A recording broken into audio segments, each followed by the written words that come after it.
kulanti hagaagsan halkani waa dunida TV qodobada aad ku daawan doontaan warkeena waxa qayb ka ah farmaajo oo ka been abuurtay ciidamada xoogga dalka Soomaaliyeed iyo saraakiil ka tirsan ciidamada dawladda oo beeniyay arintaasi ra'iisul wasaaraha cusub ee dalka oo durbaba magaciisa la sii helay iyo siyaasiyiin badan oo ku hongoobay raadintii xilka ra'iisul wasaaraha loolan culus oo u dhaxeeya dalalka Carabta oo durbaba magaalada Muqdisho si xoogan looga dareemayo ku dhawaad 300 oo ruux oo isku kaab gobolka Gado Gaajo iyo Haraad ugu geeriyooday iyo dadka Soomaaliyeed oo loogu baaqay in gargaar degdeg ah isku fidiyaan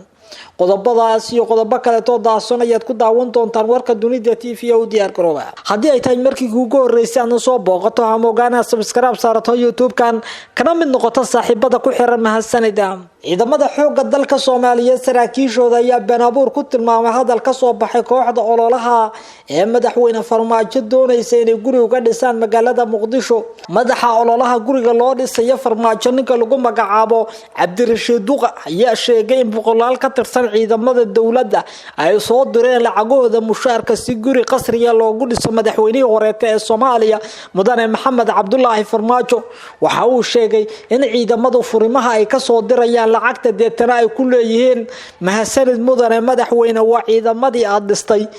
balse durbadiiba saraakiisha ciidamada ee qaybaha horeeta ee furimaha ayaa hadalkaasi ku tilmaamay been abuur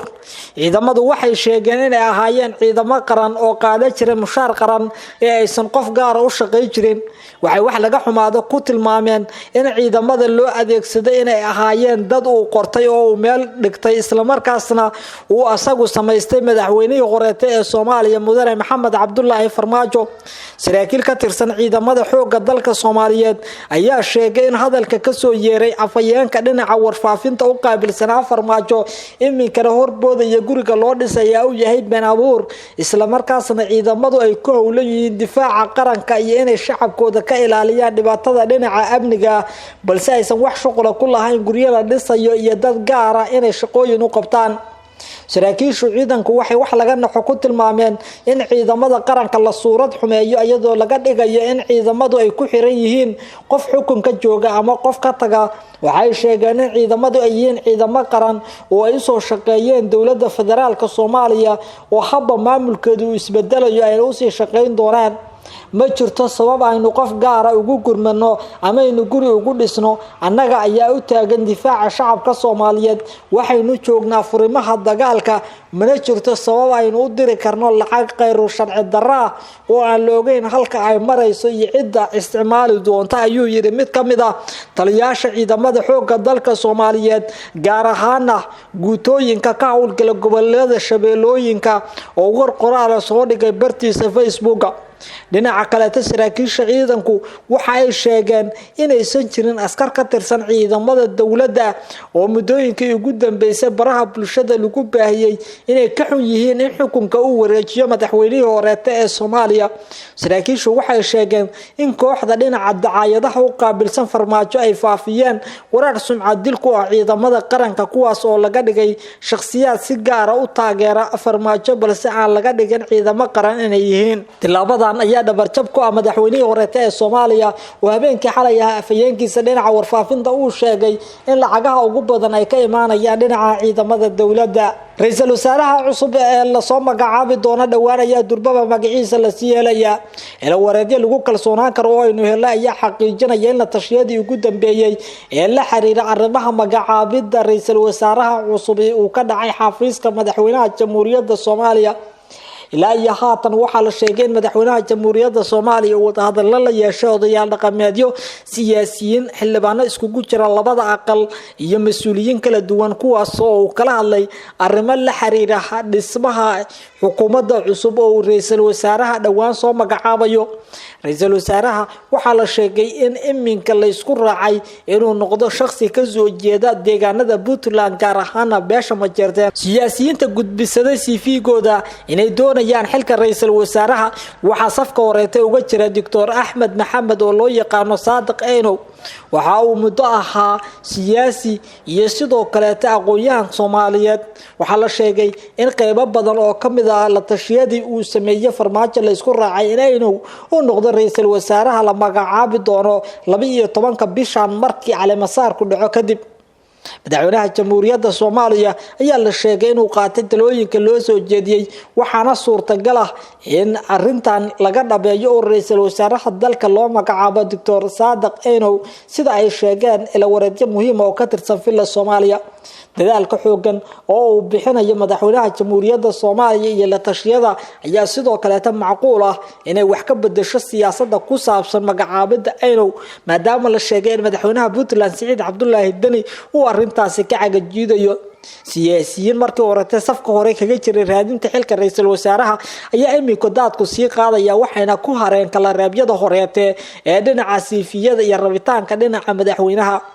qaar ka mid ah siyaasiyiintaas ayaa iskaga huleelay waxaana la sheegay inay ka qoosteen xilka ra'iisul wasaaraha wadanka xoogan oo u dhaxeeya dalalka Qatar iyo Imaaraadka Carabta ayaa Soomaaliya ku sii xoogaysanaya labada mas'uul ee u kala qaabilsan Soomaaliya waadan jireyaasha wadamada Imaaraadka iyo Qatar ayaa la kala kulmay gudoomiyaasha aqalka sare iyo sidoo kale aqalka hoose iyo madaxweynaha jamhuuriyadda Soomaaliya dalka seeto kamid ah labadaasi dal waxa uu codsanayaa in si gaar ah asaga loola shaqeeyo xukuumadda Dooxa waxay isku dayaysaa in aan laga qaadin gudaha Soomaaliya saameynta ay ku leedahay iyadoo ka cabsi qabta in saameyntaasi si toos ah ay la wareegto xukuumadda Dubai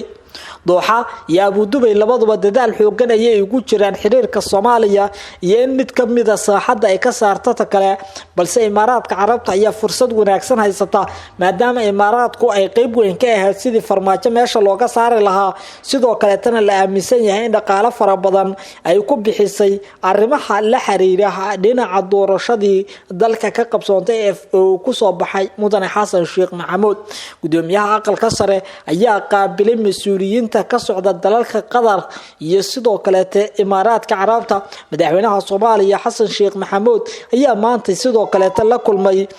safiirka dawladda Imaaraadka Carabta u fadhiya Soomaaliya waxayna ka wada hadleen xiriirka labada wadan iyo wada shaqeynta wararku waxay sheegayaan in dawladda Imaaraadka Carabtu ay codsatay inay dib u soo celiso saldhigeedii Soomaaliya iyo sidoo kale isbitaalada Soomaaliya oo ay maalgelin sii jirtay iyadoo dekedaha qaarkood doonaysa in maalgashigooda ay xoojiso sida magaalada Boosaaso iyo Berbera oo ay hore gacanta ugu haysay ugu dambeyntiina wararka naga soo gaaraya gobolka Gado ee koonfurta Soomaaliya ayaa ku waramaya in dad ku dhow 300 oo qofood ay isku meel ugu geeriyoodeen gaajo iyo haraad